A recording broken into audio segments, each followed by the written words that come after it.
He was the unluckiest boy in the world. Even though his gift won the goddess's heart, the school bully had to ruin it. He even tossed the gift onto the ice. Swallowing his humiliation, he picked up the snow globe. The next second, his foot slipped. The ice suddenly cracked.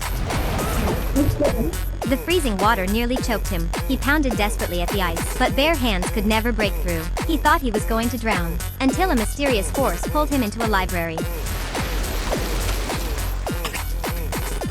Everyone around was stunned. David himself had no idea what just happened. Shivering and frozen, he couldn't think straight. He rushed home in a panic. His drunken father thought he'd been fooling around all day, so he scolded him yet again.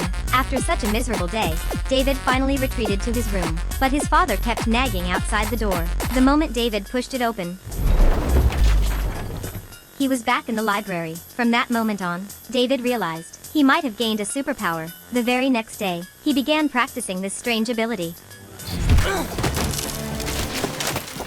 Clearly, as a beginner, he couldn't fully control such power. Terrified, he looked around, hoping no one had seen. But with constant practice, he learned to go wherever he wished. Back home, he read about New York's Empire State Building. It reminded him of his mother taking him there as a child. So with a thought, he appeared at the Empire State Building.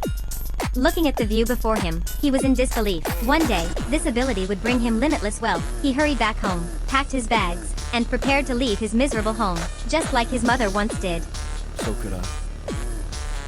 Before leaving, he said goodbye to the girl he loved. David wanted to tell her everything, but knew she'd never believe in superpowers. He left town and moved to New York, renting a cheap apartment, but the rent drained his last savings. So the next day, he walked into a local bank. At first he hesitated, but to survive, he had to take the risk. He asked the guard where the restroom was. Seeing just a kid, the guard let his guard down and led him inside. David used the chance to memorize the vault's interior. Back home, he gathered the gear he needed. With a single thought, he jumped straight into the vault.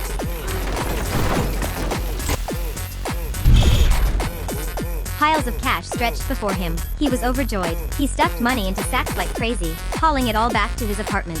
One trip wasn't enough, so he made another, until the whole room was covered in cash. David had never seen so much money and was ecstatic. He even fell asleep on it. From that moment on, his material life changed forever. As an adult, he owned a mansion, and even a private vault of his own. The life most people only dream of. One day, umbrella in hand, he headed out. The hotel manager reminded him it wasn't raining in New York. Of course David knew, but today he was going to London.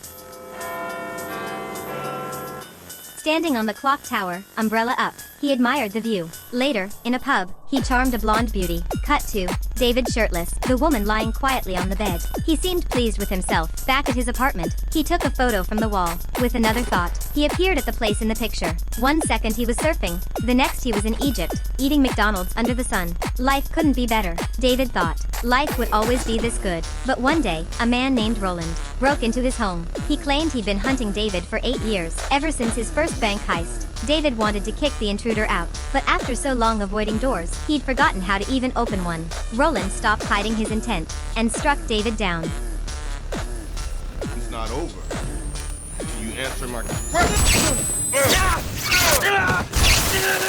Tell me.